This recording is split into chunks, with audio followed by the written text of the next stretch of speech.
એકવાર એક ભોળો છોકરો પોતાની જિંદગીથી ખૂબ પરેશાન હતો, કારણ કે દરેક તેને ધોખો આપીને જતું રહેતું હતું, તેનો ફાયદો ઉઠાવતું હતું, દરેક તેની સાથે વિશ્વાસઘાત કરતું હતું. તેને સમજાતું નહોતું કે કેમ મને દરેક ધોખો આપીને જતું રહે છે. આ સમસ્યાનું કારણ પૂછવા માટે તે છોકરો એક મહાત્મા પાસે જાય છે અને તેમને જણાવે છે કે ગુરુદેવ, મારા જીવનમાં દરેક મને ધોખો આપીને જતું રહે છે. હું તો બધા સાથે સારું વર્તન કરું છું, દરેકની મદદ કરું છું, પરંતુ તેમ છતાં ખબર નહીં દરેક મને ધોખો આપે છે. આ બધું સાંભળીને તે મહાત્મા થોડું હસે છે અને કહે છે, બેટા, આમાં તારી કોઈ ભૂલ નથી. આ દુનિયા આવી જ છે. અહીં દરેક આવીને તારો ફાયદો ઉઠાવીને ચાલ્યું જાય છે. જો તું એક ચાલાક વ્યક્તિ નથી અને જો તું ઈચ્છે છે કે કોઈ તને ધોખો ના આપે, તો તારે ચાલાક બનીને રહેવું પડશે. આ વાત સાંભળીને તે છોકરો મહાત્માને પૂછે છે કે ગુરુદેવ, હું ચાલાક કેવી રીતે બનું? મને તો બીજાની સાથે ખરાબ કરતા નથી આવડતું. તે મહાત્મા થોડું હસે છે અને કહે છે, બેટા, ચાલાકીનો મતલબ એ નથી કે તું બીજાની સાથે ખરાબ કરે. ચાલાકીનો મતલબ એ છે કે પોતાની સાથે ખરાબ ના થવા દેવું. તે છોકરો આગળ મહાત્માને પૂછે છે, ગુરુજી, શું તમે મને સલાહ આપશો જેનાથી હું ચાલાક બની શકું અને કોઈ મારો ફાયદો પણ ના ઉઠાવી શકે? ત્યારે ગુરુજી કહે છે, આજે હું તને એવી 10 મહત્વપૂર્ણ વાતો જણાવીશ. જો તું આને ધ્યાનથી સાંભળી લઈશ અને પોતાની જિંદગીમાં અપનાવીશ, તો તને જિંદગીમાં કોઈ ધોખો નહીં આપી શકે અને કોઈ તારી સાથે ખરાબ નહીં કરે. સૌથી પહેલી અને સૌથી મહત્વપૂર્ણ સલાહ એ છે કે ખૂબ સારા ના બનો, કારણ કે જે વ્યક્તિ જરૂરથી વધુ સારો બને છે, તે પાછળથી જરૂર પસ્તાય છે. વધારે પડતું સારું બનવાથી આપણું જ નુકસાન થાય છે. તમારે બધા સમજોતા કરવા પડે છે, કારણ કે તમે સારા છો અને ઘણી વખત લોકો તમને ભૂલી જાય છે. જ્યારે તેમનું કામ આવે તો તમે જ સૌથી પહેલા તેમને યાદ આવો છો. જે લોકો ભોળા હોય છે, જેમનું દિલ સાફ હોય છે, એવા લોકોનો દુનિયા ખૂબ ફાયદો ઉઠાવે છે.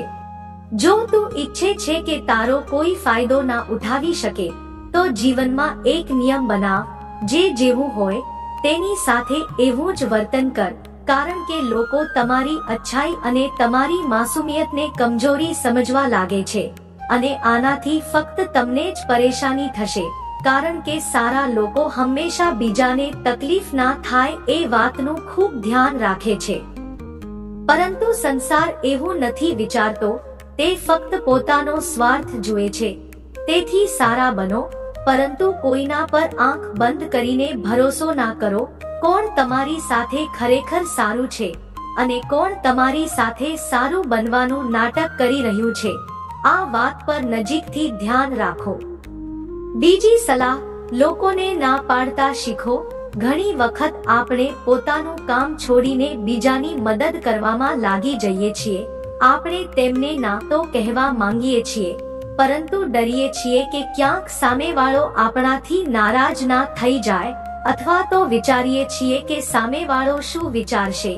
જો આપણે તેને ના પાડી દીધી તો તેને ખરાબ તો નહીં લાગે.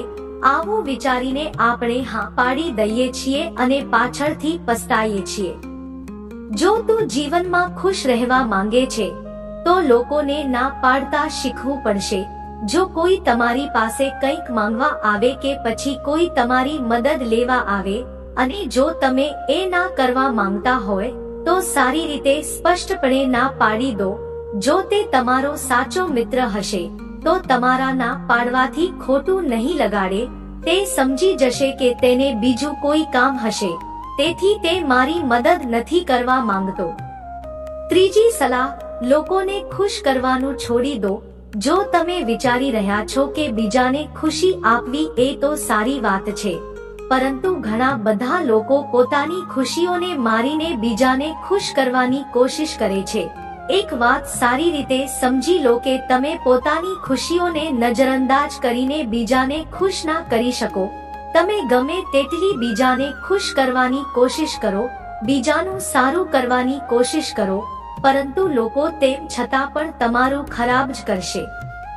ફક્ત અમુક લોકો જ એવા હશે જે તમારો સાથ આપશે. તેથી આ વાત હંમેશા યાદ રાખો, બીજાને ખુશીઓ આપો, પણ પોતાની ખુશીઓને મારીને નહીં. જો ખુશીઓ આપવી હોય તો પોતાને આપો. આ રીતે તમે બધાને આપોઆપ ખુશીઓ આપી શકશો. ચોથી સલાહ, પોતાની ભાવનાઓને કાબૂમાં રાખો. જે લોકો પોતાની ભાવનાઓને કાબૂમાં નથી રાખતા, એવા લોકોને બેવકૂફ બનાવવા ખૂબ સરળ હોય છે. ઘણી વખત લોકો તમારી ભાવનાઓની સાથે રમીને તમને બેવકૂફ બનાવે છે. જેમ કે ઘણી વખત લોકો તમારી સામે દુખી હોવાનું નાટક કરે છે અને તમે સચ્ચાઈ જાણ્યા વિના તેમના પર ભરોસો કરીને તેમની મદદ કરો છો. મોટે ભાગે ભાવનાઓમાં આવીને માણસ ખોટો નિર્ણય લે છે, કારણ કે તે સમયે માણસ દિમાગથી નહીં, દિલથી વિચારે છે. અને જે લોકો માસૂમ હોય છે, તેમનું દિલ એમ પણ ખૂબ નેક હોય છે અને ઘણી વખત તેનું પરિણામ ખૂબ ખરાબ આવે છે, જેનાથી આપણને આગળ જતા નુકસાન પણ થઈ શકે છે. તેથી પોતાની ભાવનાઓને કાબૂમાં રાખો અને કોઈની મદદ કરતા પહેલા 10 વખત તે વ્યક્તિ વિશે જાણી લો. પાંચમી અને સૌથી મહત્વપૂર્ણ સલાહ, પોતાને ક્યારેય કમ ના આંકો. ભોળા લોકો મોટાભાગે પોતાને કમ આંકે છે, જેના કારણે તેમનો આત્મવિશ્વાસ ઓછો થઈ જાય છે. જો તમારો આત્મવિશ્વાસ ઓછો રહેશે તો અન્ય લોકો તમને કમ સમજશે. તેથી જો પોતાને કમ આંકવાની આદત હોય તો તે તરત છોડી દો. અને એક વાત હંમેશા યાદ રાખો કે તમારામાં કેટલી તાકાત છે, કેટલી ક્ષમતા છે, કેટલી યોગ્યતા છે. આ તમે ત્યારે જ જાણી શકશો જ્યારે તમે પોતાને સારી રીતે સમજશો અને પોતાને ક્યારેય કોઈથી કમ નહીં સમજો. દુનિયામાં એવું કયું કામ છે જે તમે નથી કરી શકતા? બસ તમને પોતાના પર વિશ્વાસ હોવો જોઈએ. ક્યારે કોઈને મોકો ના આપતા. તે તમારી કમીઓ વિશે જાણીને તમારો ફાયદો ઉઠાવશે. તેથી તમે પોતાની અંદરની તાકાતને ઓળખો કે તમે શું કરી શકો છો અને આ દુનિયાને બતાવી દો. છઠ્ઠી સલાહ, ઉતાવળમાં કોઈ પણ નિર્ણય ના લો. એક બુદ્ધિમાન વ્યક્તિ પોતાના જીવનના નિર્ણય ક્યારેય ઉતાવળમાં નથી લેતો. તે 10 વાર વિચારીને પોતાના જીવનના નિર્ણય લે છે, કારણ કે ઘણી વખત એવું બને છે કે જે વસ્તુ આપણે ઉતાવળમાં કરીએ છીએ તેનું પરિણામ ઘણી વખત સારું નથી આવતું અને પછી આપણે પસ્તાઈએ છીએ કે કાશ તે સમયે મેં થોડું વિચારીને નિર્ણય લીધો હોત. ઉતાવળમાં નિર્ણય લેવામાં ભૂલ થઈ શકે છે, પણ જ્યારે તમારું મન શાંત હોય ત્યારે નિર્ણય લેવાની કોશિશ કરો, કારણ કે જ્યારે તમારું મન શાંત હોય છે ત્યારે તમે ક્યારેય ખોટા નથી હોતા અને શાંત મનથી લીધેલા નિર્ણય તમને આગળ જતા ફાયદો જ આપશે. સાતમી સલાહ, હંમેશા બીજાની ભૂલોમાંથી શીખો. તમે આ કહેવત તો સાંભળી જ હશે કે માણસે બીજાની ભૂલોમાંથી જરૂર શીખવું જોઈએ, કારણ કે આપણી જિંદગી એટલી પણ લાંબી નથી કે આપણે પોતાની ભૂલો કરીને પછી તેમાંથી શીખીએ. જ્યારે તમે બીજા લોકોની ભૂલોમાંથી શીખી શકો છો તો પોતે ભૂલ કરીને શા માટે નુકસાન કરવું? હંમેશા પોતાની આંખો અને દિમાગ ખુલ્લા રાખો અને પોતાની વિચારસરણીને થોડી તેજ કરો. આ વાત ઘણા લોકોને સમય વીતી જાય પછી સમજાય છે, પણ તે સમયે આ જાણકારીનું શું કરવું? જો કે તમારે ખૂબ જલ્દી આ સમજી લેવું જોઈએ કે આપણને બીજાની ભૂલોમાંથી પણ શીખવાનું છે. જેમ કે માની લો કે તમારા કોઈ મિત્રએ વિશ્વાસ વગર કોઈને ઉધાર પૈસા આપી દીધા, પરંતુ જ્યારે તમારા મિત્રને પૈસાની જરૂર પડી તો તે વ્યક્તિએ સમયસર પૈસા આપવાની ના પાડી દીધી, જેનાથી તમારા મિત્રનું નુકસાન થઈ ગયું, કારણ કે તેણે આગળનું વિચાર્યા વિના કોઈને પૈસા ઉધાર આપ્યા. હવે આમાંથી તમારે શીખ લેવી જોઈએ કે કોઈને પૈસા આપતા પહેલા આગળનું જરૂર વિચારવું જોઈએ. આઠમી સલાહ, પોતાને ક્યારેય પણ કમજોર ના સમજવા જોઈએ, કારણ કે જેવું તમે વિચારો છો તેવા તમે બની જાવ છો.